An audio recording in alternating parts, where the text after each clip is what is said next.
persembahan dan perpuluhan dapat ditransfer melalui BCA 857 050 5000 atas nama GBI Musi Palam Indah atau scan barcode QR kode GBI Musi Palam Indah. Tuhan Yesus memberkati.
Shalom, Bapak Ibu Saudara yang dikasihi oleh Tuhan, kita berjumpa lagi di Menara Doa Online kita.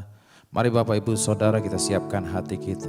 Saya percaya Tuhan hadir pada saat kita datang menghampiri tatanya yang kudus.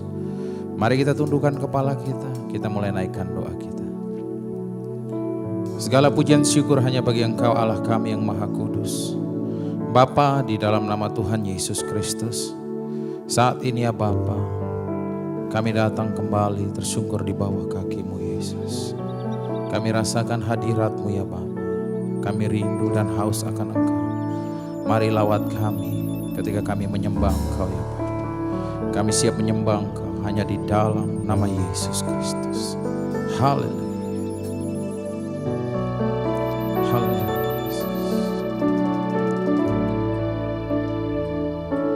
Seperti sayang haus, rindu aliran sungai-Mu.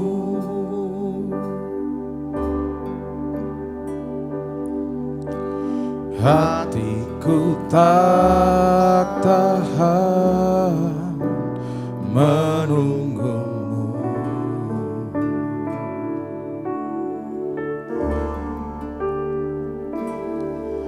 Bagai tanah gersang menanti datangnya hujan,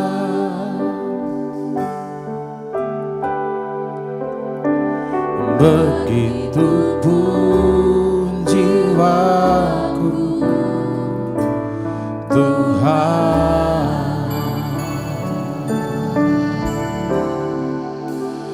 hanya Engkau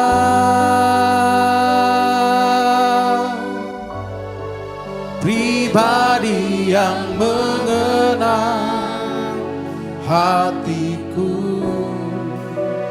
Tiada yang tersembunyi bagi-Mu, seluruh isi hatiku Kau tahu, dan bawaku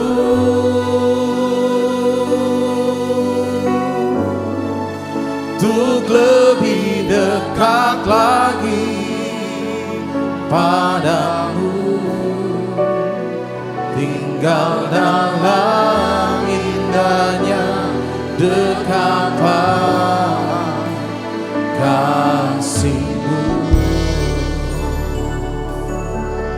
segenap hati. Lebih lagi kita nyanyikan dari awal. Setiru saya haus, rindu aliran sungaimu.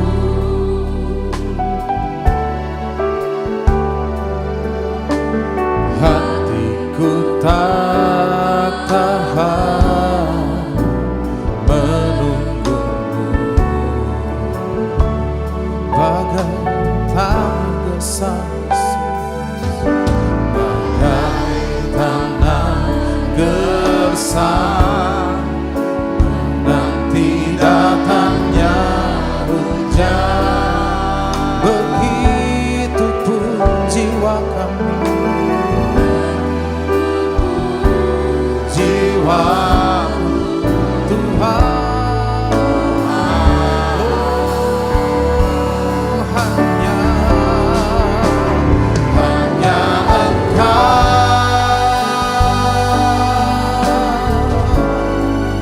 pribadi yang mengenal hatiku,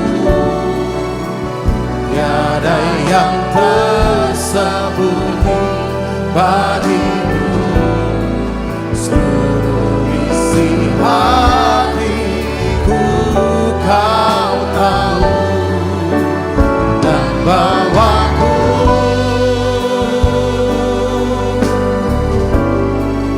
untuk lebih dekat lagi padamu,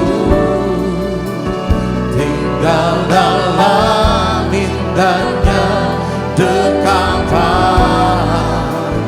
kasih-Mu. Mari kita bermazmur bagi Dia.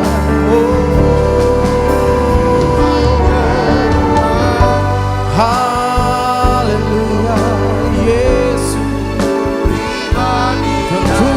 Terpujilah nama-Mu, ya Tuhan.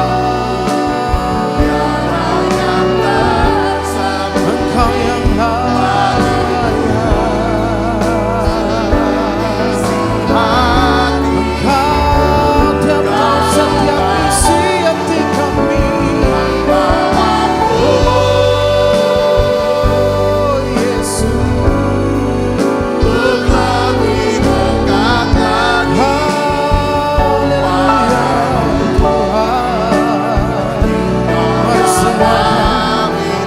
lebih dalam lagi kita angkat suara kita, kita sembah Dia.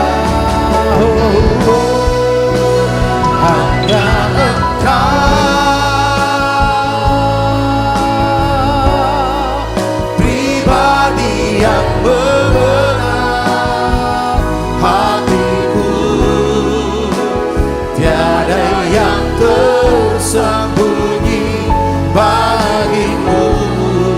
Seluruh isi hatiku kau tahu, dan bawaku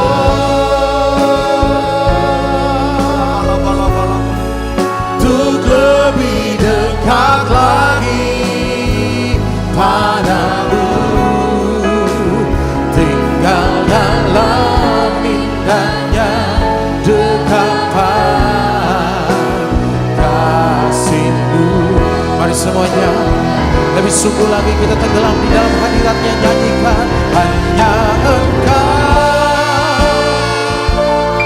Yesus, pribadi yang mengenal ya Tuhan, tiada yang tersembunyi bagimu.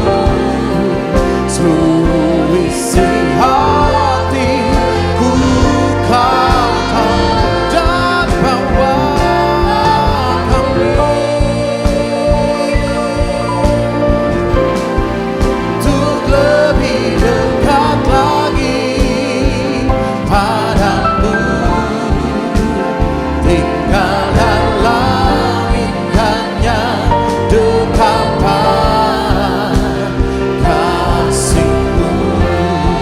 Oh hanya Engkau, hanya Engkau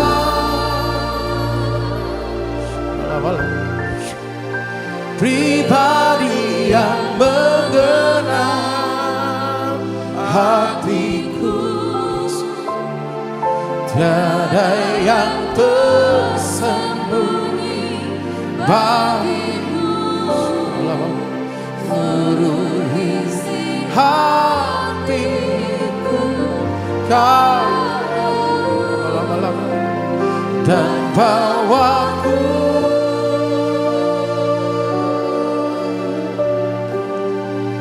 untuk lebih dekat lagi padamu, tinggal dalam indahnya dekapan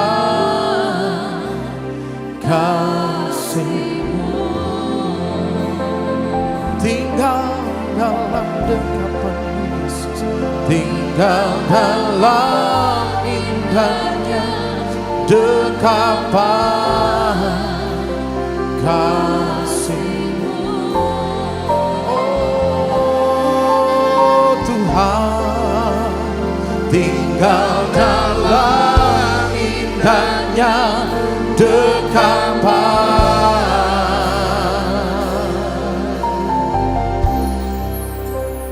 kasih-Mu.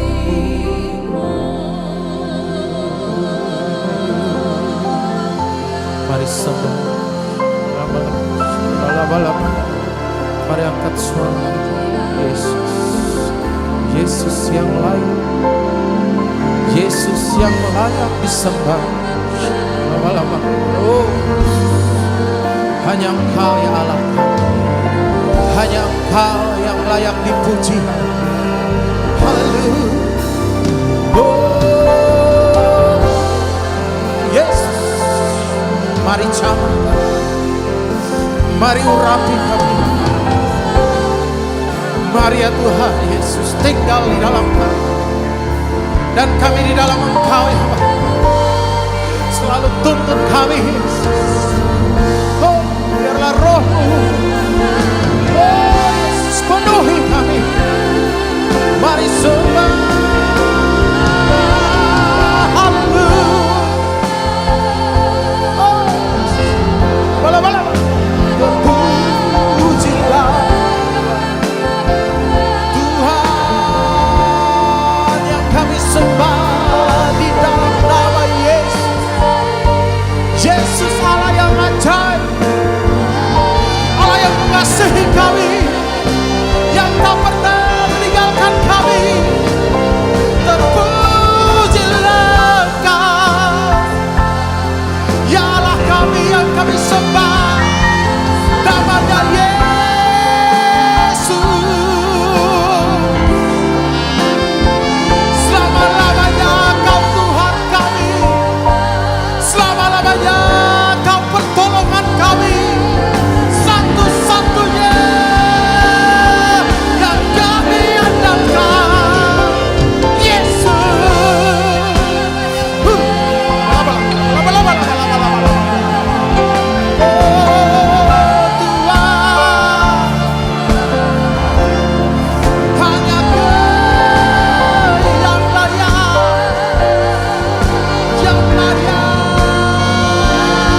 dengan kasih-Mu ada di tempat ini, Yesus.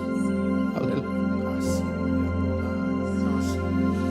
Ku rasakan kasih-Mu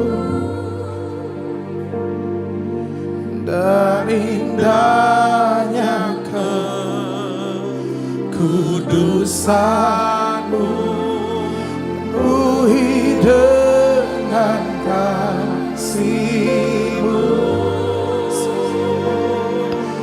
diam di hadirat-Mu, ku mengangkat tanganku dan ku bersyukur menyembah-Mu, penuhi dengan kasih-Mu, diam di hadirat-Mu.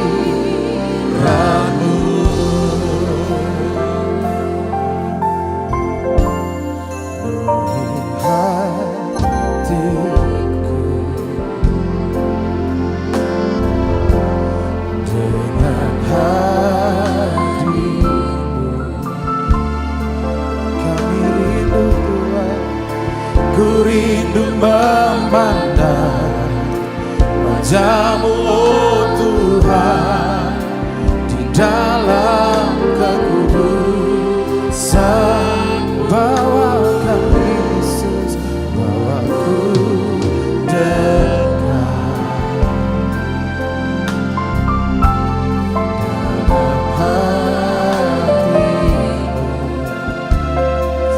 Kami rindu Tuhan, ku rindu mendengar suara-Mu, oh Tuhan, di tempat kudus-Mu sekarang. Ku rasakan kasih-Mu dan indahnya kekudusan-Mu, penuhi dengan kasih-Mu, diam di hadirat-Mu, ku mengangkat tanganku dan ku bersyukur menyembah-Mu, penuhi dengan kasih-Mu, diam di hadirat-Mu. Ku rasakan kasih-Mu dan indahnya kekudusan-Mu, penuhi dengan kasih-Mu, diam di hadirat-Mu. Kami mengangkat, ku mengangkat tanganku dan kami bersyukur menyembah-Mu, penuhi dengan kasih-Mu, diam di hadirat-Mu. Mari semuanya lebih sungguh lagi kita angkat tangan kita sembah Dia. Ku rasakan kasih-Mu dan indahnya kekudusan-Mu, penuhi dengan kasih-Mu, diam di hadirat-Mu. Kami mengangkat, ku mengangkat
bahasa cinta, agar kami dekat padamu ya Tuhanku. Ajarilah kami bahasa cintamu, agar kami dekat padamu.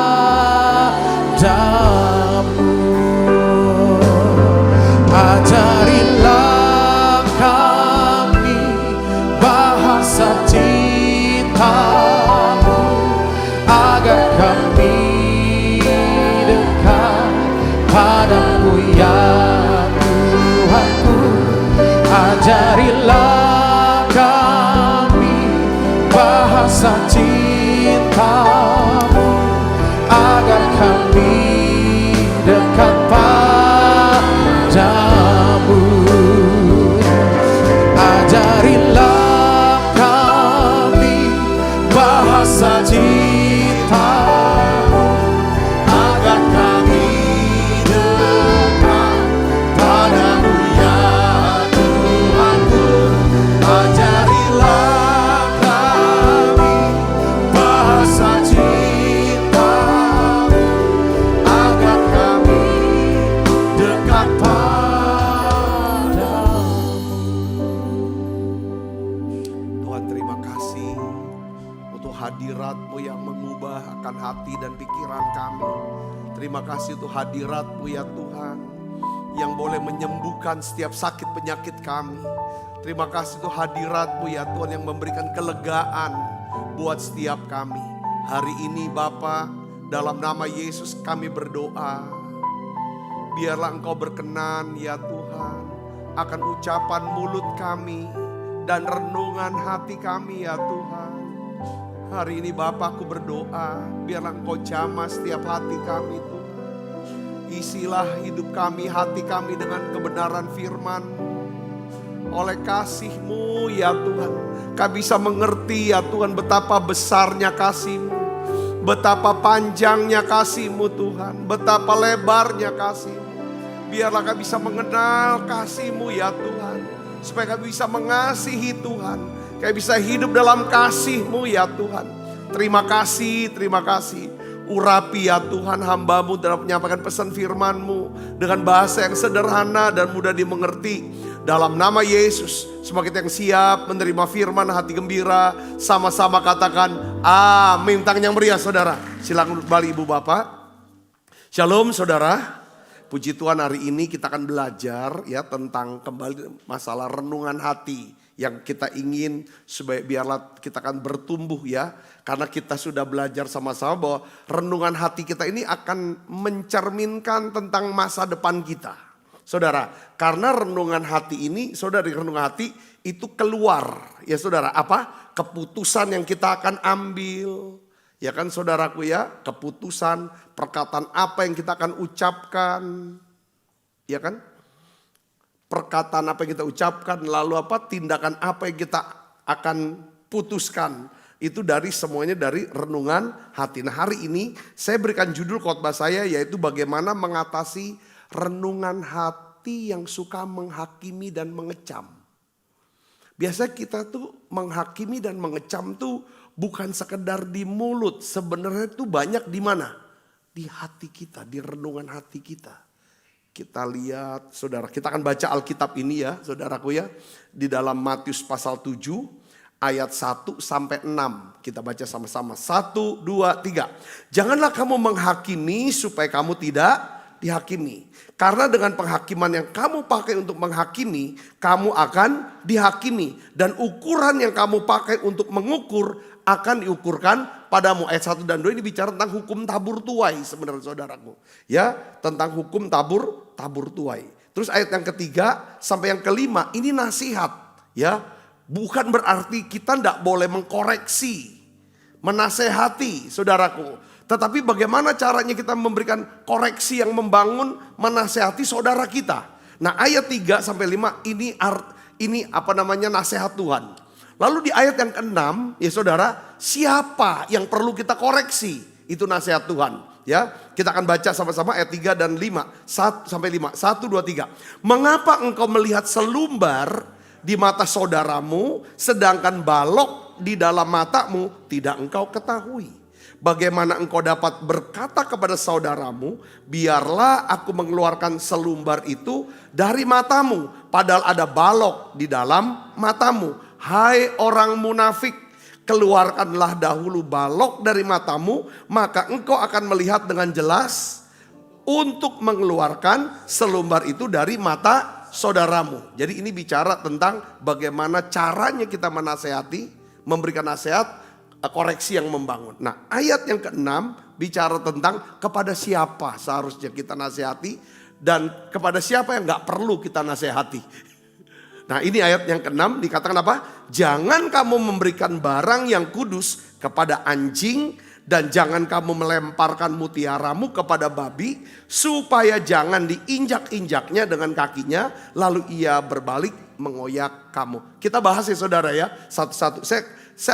Kita bertanya dulu nih dalam renungan kita di menara doa pada hari ini, yaitu coba dicek dan cek dalam hati kita sendiri masing-masing, dihadapkan itu ke Tuhan. Ya, apakah renungan hati kita ini dipenuhi oleh kasih atau kecaman? Ya saudara, katakan amin. Karena kita nggak bisa, saudara, kita bilang aku mengasihi kamu. Di lain pihak kita mengecam dan menghakimi. Saudaraku, itu gak bisa. Ya, Tuhan Yesus memberikan peringatan yang tegas. Ya, kadang-kadang bukan cuma kita perbuatan kita, ucapan di mulut kita yang mengecam, tapi seringkali yang ada di mana? Hati ini. Saudara, kecaman, kritikan itu akan selalu, saudara, itu sebenarnya menggali satu jurang. Hubungan antara kita dengan saudara kita. Katakan amin. Tapi kasih dan belas kasih atau syafaat ya. Kasih itu doa syafaat itu yang menjembatani. Saya bisa ngerti sih, katakan amin. Nah ini yang kita harus tahu. Kadang-kadang kita bisa tahu ya. Ini saya punya pengalaman. Saya ngerti bahwa ada banyak orang. Kalau semakin saudara tuh terus dilihat. Itu tidak semua orang tuh setuju sama kita. Setuju gak saudara? Ada orang-orang yang banyak gak setuju sekali. Mungkin dia tidak ucapkan. Tapi di dalam renungan hatinya selalu mengecam kita. Mengecam saudara. Dan itu yang menyebabkan kenapa kok gak ngeklik. Gak bisa masuk. Saya bisa ngerti. Atau kita sering ngecam seorang. Kita kecam orang ini. Kritik saudara. Tapi dalam hati. Itu gak akan pernah bisa nempel deket sama dia. Secara fisik iya. Tapi secara hati enggak. Enggak sefrekuensi. Oleh karena itu hari ini kita berkata, kenapa kok aku gak bisa deket sama suami? Sama istri, sama anak, sama orang tua. Perhatikan renungan hati kita sini. Saya bisa katakan amin. Ya itu, sama Tuhan. Karena orang susah masuk hadirat. Mungkin ada banyak orang berani lu berkata, aku tuh kecewa lu sama Tuhan. Wih, hebat dia bisa kecewa sama Tuhan. Kalau kita kecewa sama Tuhan, seolah-olah siapa yang jadi Tuhan dong artinya gitu. Tuhan yang kita anggap Tuhan itu bukan Tuhan. Kita yang Tuhannya, betul gak saudaraku? Ya kan yang Tuhan dia berdaulat tuh buat apa segala pun. Kita gak mungkin sebagai pencipta bisa kecewa sama Tuhan kita. Saya bisa ngerti, katakan amin. Ya dia lebih tahu jalan-jalan kita. Nah hari ini saudara, saya ingin ajak saudara untuk kita mulai. Ini khotbah saudara ya kan untuk kita bersama. Bukan cuma untuk saudara tapi untuk saya. Kita semuanya bertumbuh. Karena kita harus tahu ya, sikap suka menghakimi dan mengecam. Sekali lagi saya ucap, tidak selalu diucapkan lewat mulut. Tapi seringkali itu dimulai dari apa? Renungan hati. Dia menyusup dalam bentuk apa? Komentar tajam, sikap merendahkan, mencela, ya, sikap tidak sabar terhadap kekurangan atau kelemahan orang lain.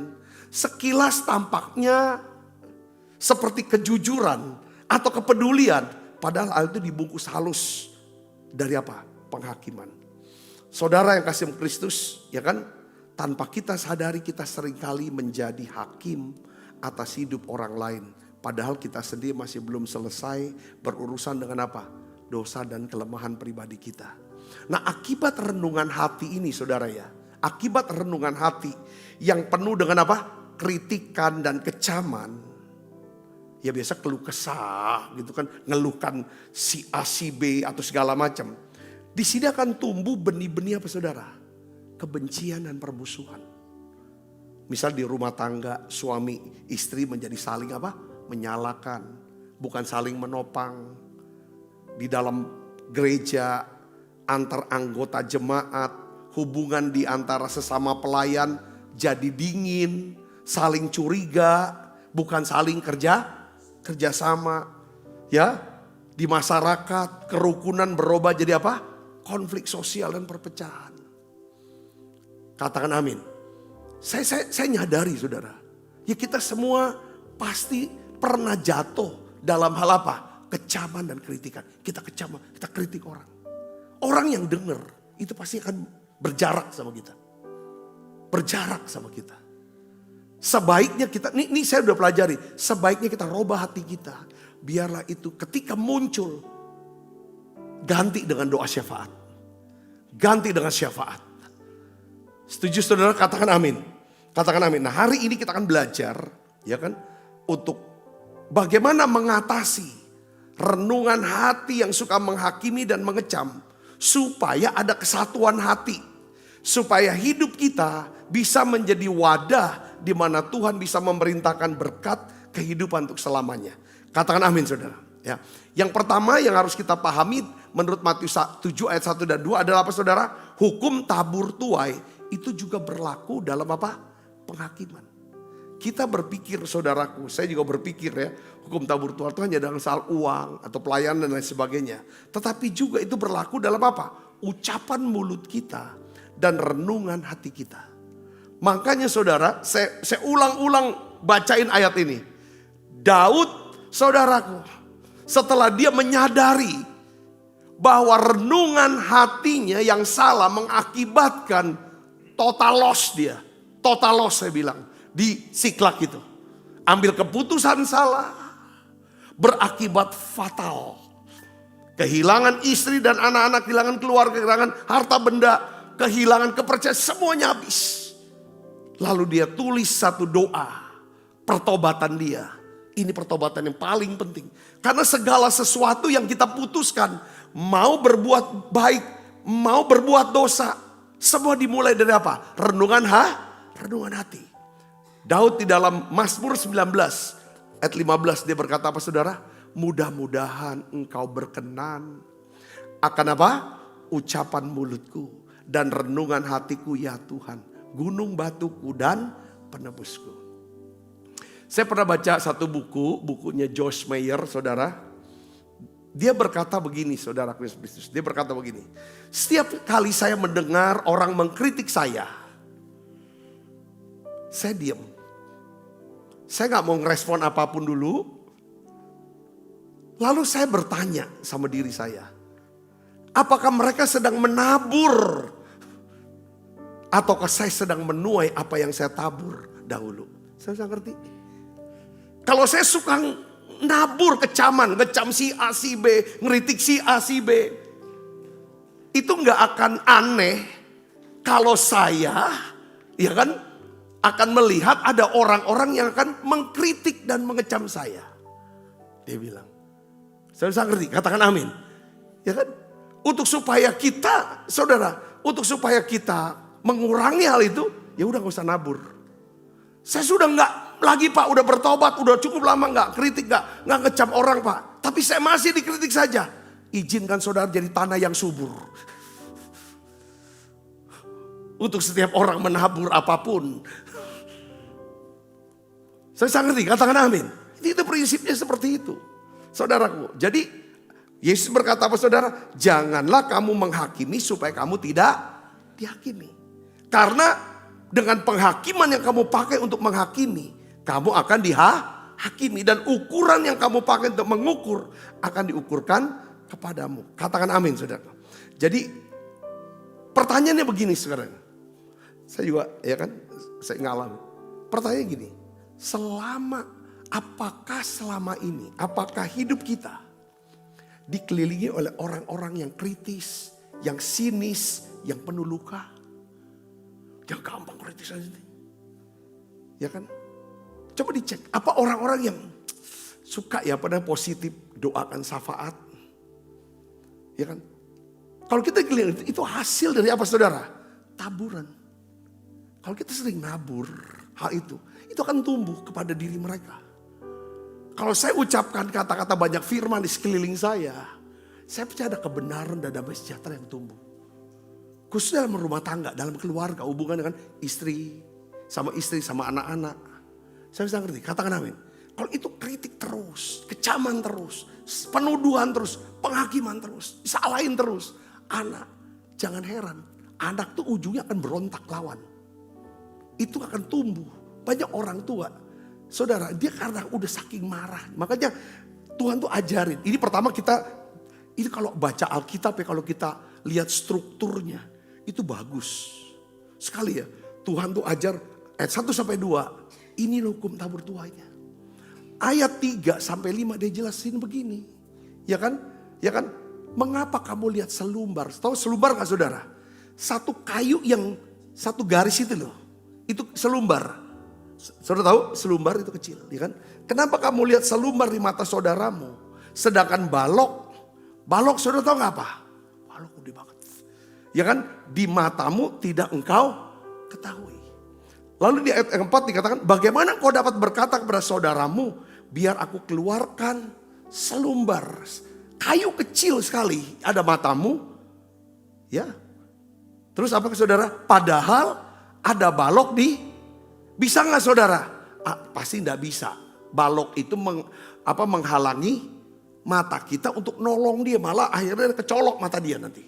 Kalau kita nggak singkirkan balok kita dulu. Nah, Tuhan bilang begini, hai orang munafik, keluarkan dulu, singkirkan dulu balok dari matamu, maka engkau akan melihat dengan jelas untuk mengeluarkan selumbar itu dari mata saudaramu. Jadi saudaraku yang kasih dalam Tuhan, saya tulis begini, iblis itu punya strategi yang klasik. Yaitu apa? Kita dibuatnya sibuk ngurusin kekurangan orang, kesalahan orang, kelemahan orang. Supaya kita gak sempet lagi ngemberesin hidup kita yang kacau. Kasih dan penghakiman itu gak bisa tinggal bareng di hati kita. Kita tidak bisa menghakimi, lalu kita mengasihi seseorang pada saat yang sama. Ya, Tuhan Yesus tidak melarang koreksi yang membangun, tetapi dia berikan urutan yang benar. Yaitu apa saudara? Keluarkan dulu balok di mata kita, baru kita bisa keluarkan kayu kecil atau selumbar yang ada di mata saudara kita. Jadi Tuhan tidak mengatakan tidak ada selumbar. Enggak naib Tuhan juga, enggak ada selumbar di mata saudaramu, enggak lah, baik-baik lah. Dia enggak bilang gitu saudaraku. Tetapi yang Tuhan katakan bahwa gini, pastikan dahulu balok dari matamu telah dikeluarkan. Itu artinya apa saudara? Pastikan dulu renungan hatimu itu sudah benar. Supaya pada waktu kamu mau koreksi dia, itu benar-benar dari hati yang mengasihi dia. Kadang-kadang kita menghakimi itu karena merasa diri kita tuh lebih benar dari dia. Lebih baik dari dia. Aku tuh gak kayak dia. Kita ngecam, kita menghakimi karena ada kesombongan rohani. Betul gak saudaraku? Atau kita mau membenarkan diri kita. Bahwa kita nih yang salah, ya kan? Aku masih lebih benar dari dia. Saudaraku, makanya Tuhan bilang, singkirkan dulu balok. Pastikan dulu renungan hatimu itu benar. Supaya, ya kan? Supaya apa saudara? Supaya kamu bisa melihat kelemahannya, kesalahannya saudaramu itu dengan sudut pandang yang benar. Katakan amin. Saya kasih contoh. Nih Yesus, dia kan kalau dia khotbah pasti ada prakteknya tuh. Prakteknya orang lihat apa yang dia ajarkan, itulah yang dia lakukan. Satu hari saudara, orang tua-tua Yahudi, orang Farisi, orang Saduki bawa perempuan kedapatan berzina. Ya kan? Untuk ngetes Yesus. Saudaraku, ya kan? Dia lempar perempuan itu sudah. Tapi yang dibawa cuma perempuannya doang. Laki-lakinya nggak ada. Saudaraku. Nah, ya kan? Mereka ingin menghakimi, ingin melemparkan batu dengan bertanya, ya kan? Menurut hukum Musa, ya kan? Kalau orang dapat zina harus lempar batu. Saudara tahu apa yang Yesus buat? Yesus kan awalnya kan berdiri, betul gak saudara? Perempuan itu dilempar, perempuan itu berdiri apa jadi duduk, jadi jongkok. Apa yang Yesus buat? Yesus langsung jongkok. Jongkok, jadi Yesus apa? Sejajar dengan siapa? Si orang Yahudi, orang Farisi, Saduki, atau perempuan yang kedapatan berzina? Dia sejajarkan diri dia. Lalu dia tulis. Kita enggak tahu, Alkitab enggak tulis, enggak tahu apa yang ditulis. Waktu dia tulis terus gitu, Tuhan tulis, tangan Tuhan nulis. Saudara tahu, itu mengingatkan orang Yahudi, tua-tua, tangan Tuhan yang tulis hukum Taurat itu di Gunung Sinai. Saudara tahu, itu tangan Tuhan, 10 hukum. 10 hukum, kau bisa jalankan 9, tapi yang satu gagal, batal galau. Saya sangat ngerti. Apalagi kamu cuma baru bisa jalanin 5, yang 5 gagal total kamu tuh. 9 lakukan, tapi harus konsisten terus seumur hidup kamu. Harus pastikan 10 hukum Taurat, kaidah. Salah satunya adalah jangan berzina. Oke, kamu tidak berzina, tapi gimana dengan hubungan kamu dengan orang tua kamu? Kamu hormati orang tua enggak? Kamu mencuri enggak?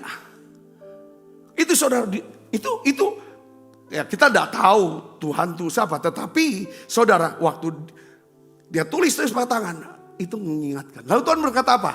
Barang siapa yang tidak pernah melakukan dosa dan kesalahan, dia orang pertama yang ambil batu lempar perempuan ini. Buktinya apa? Enggak ada.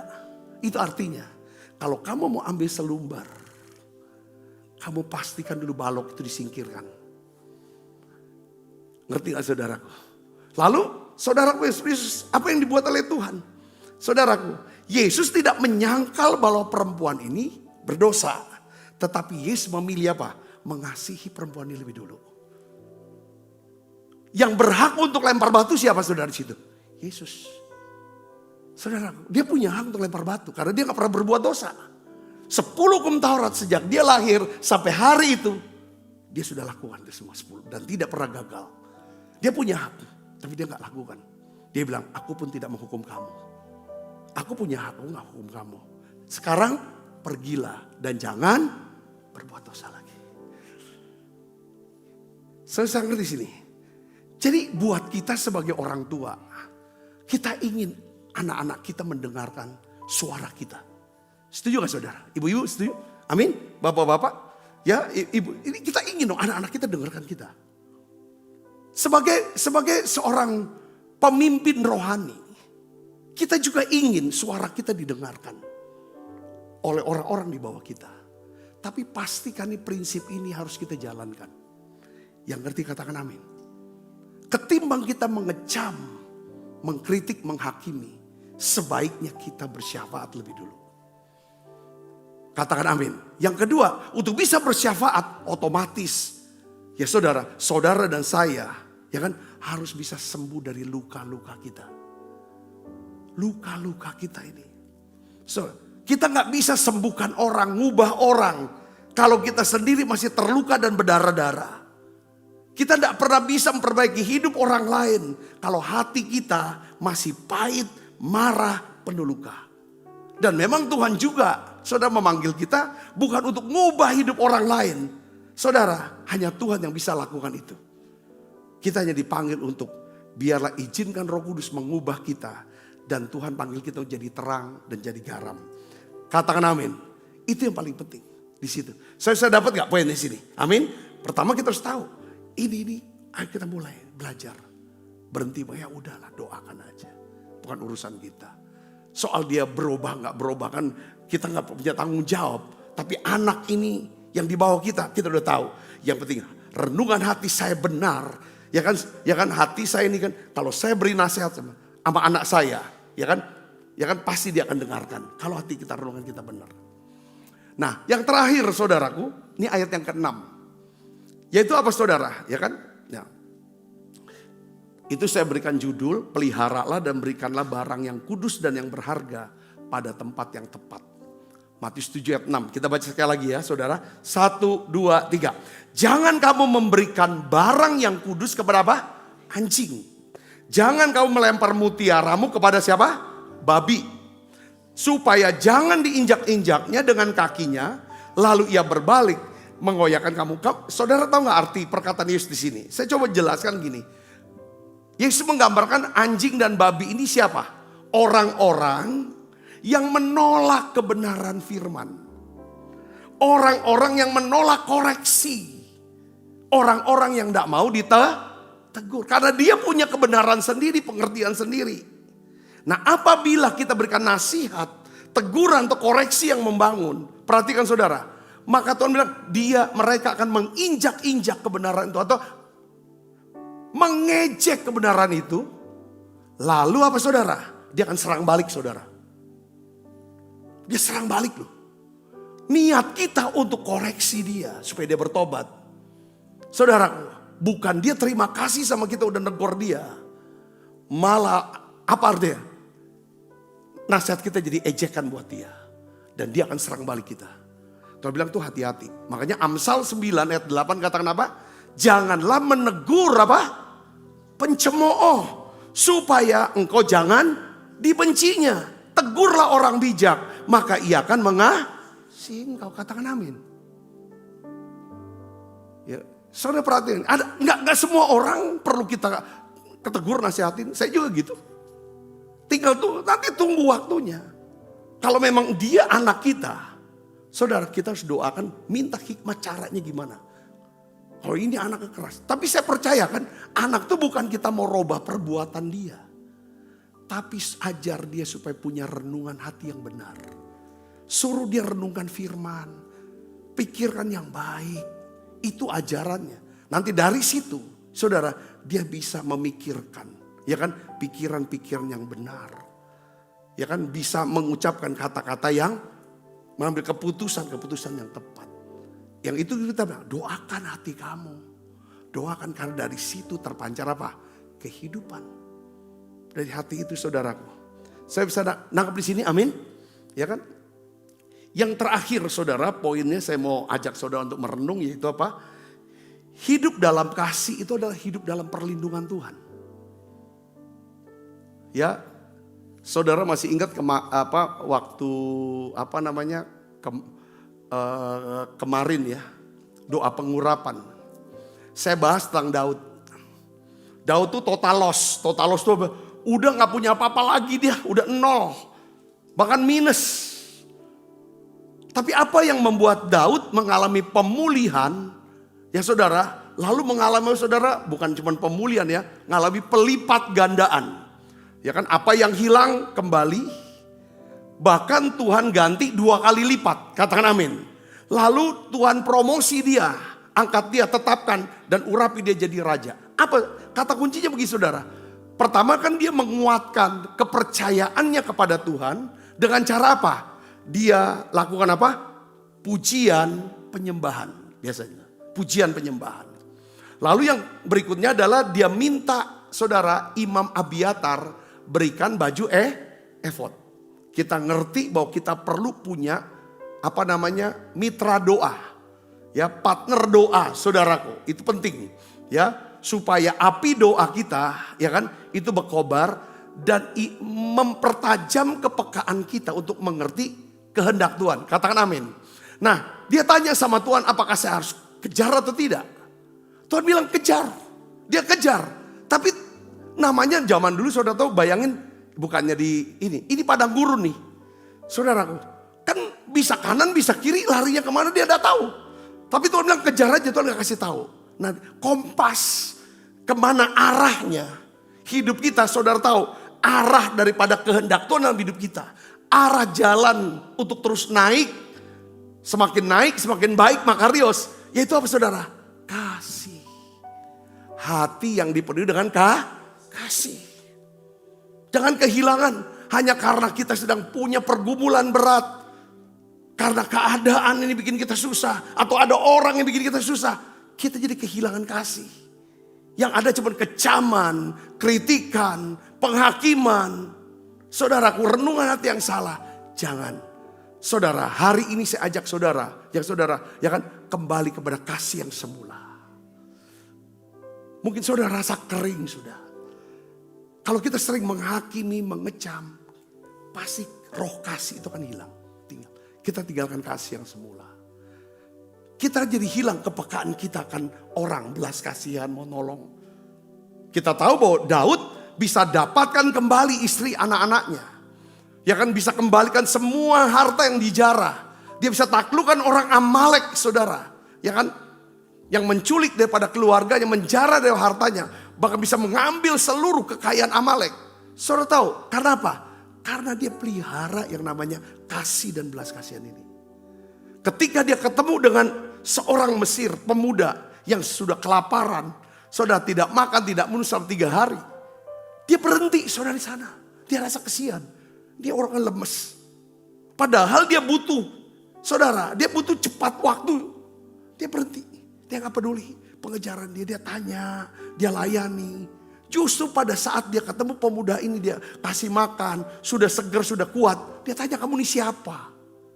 Saya ini adalah budak orang Amalek. Nah, inilah orangnya. Kemana dia larinya? Ke sana.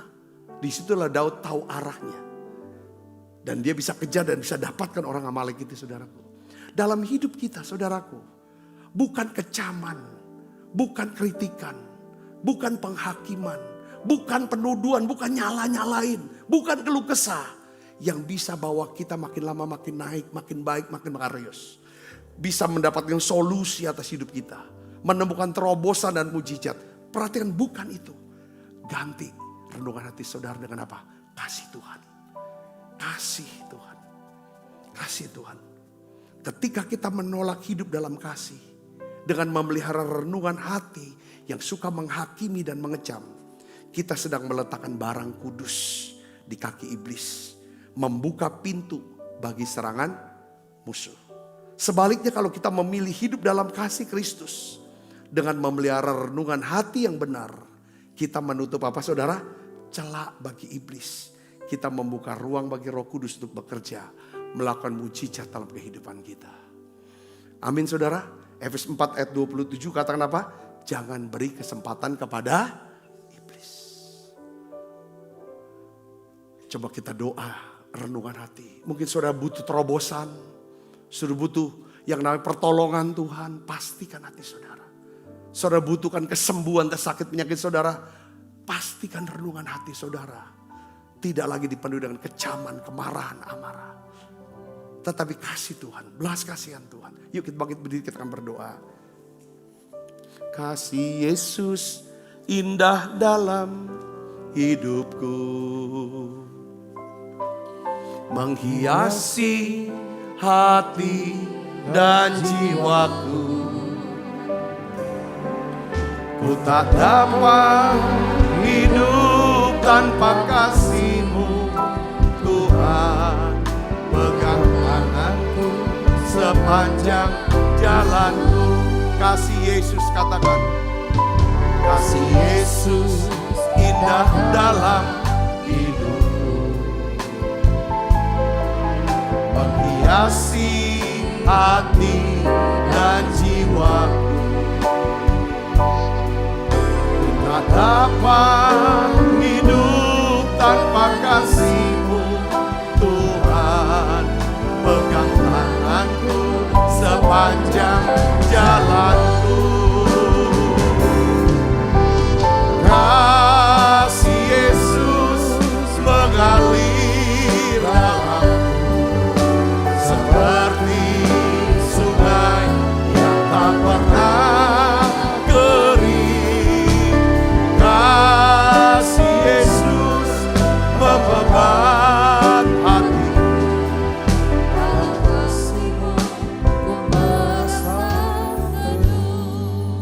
Mari saya mau ajak saudara tutup matanya, kita akan berdoa bersama.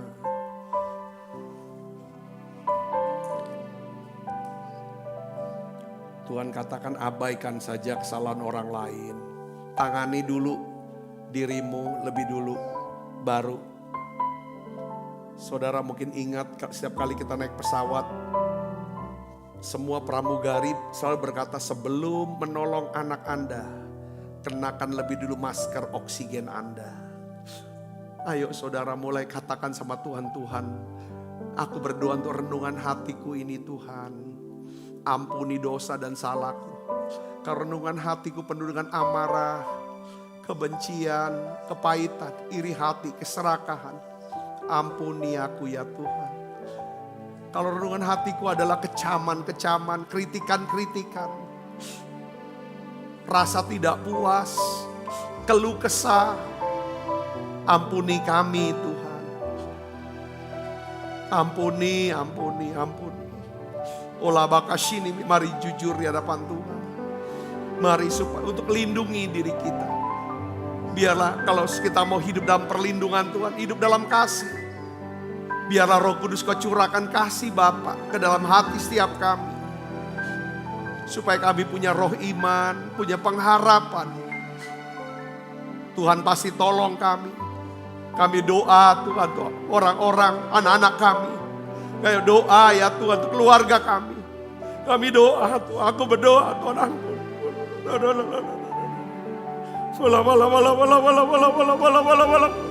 Ampuni.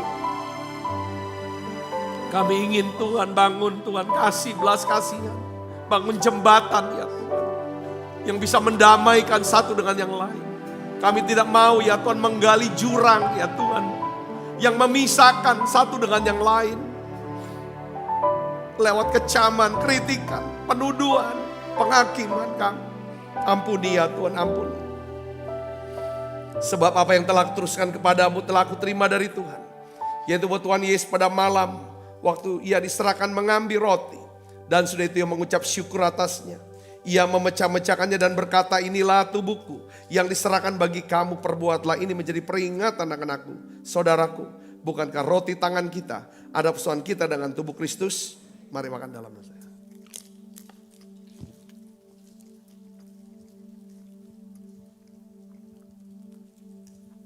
Cawan.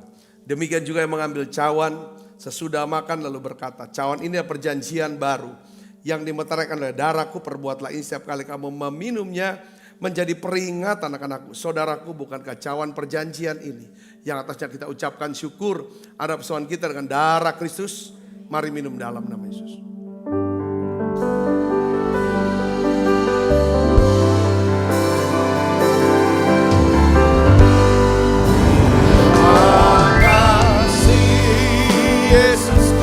Terima kasih Yesusku, puji syukur hanya bagi Tuhanku.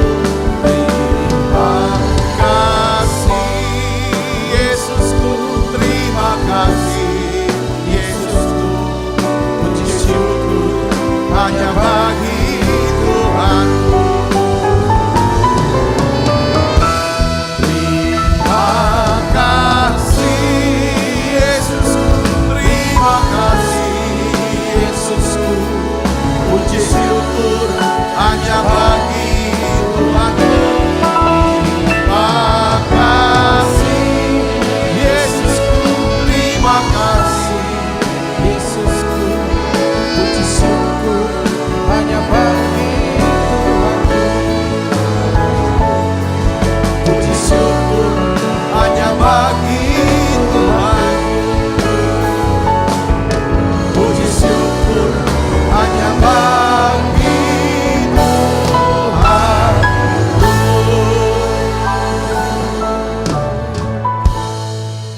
Mari buka kedua tangan kita. Kekasih Kristus, terimalah berkat yang berlimpah-limpah daripada Allah Bapa di dalam anaknya yang tunggal Tuhan kita Yesus Kristus. Persuan yang manis para Roh Kudus menyertai saudara semua mulai saat ini sampai datang menjemput permain dan sampai selama-lamanya. Semua kita yang percaya diberkati, sama-sama katakan amin.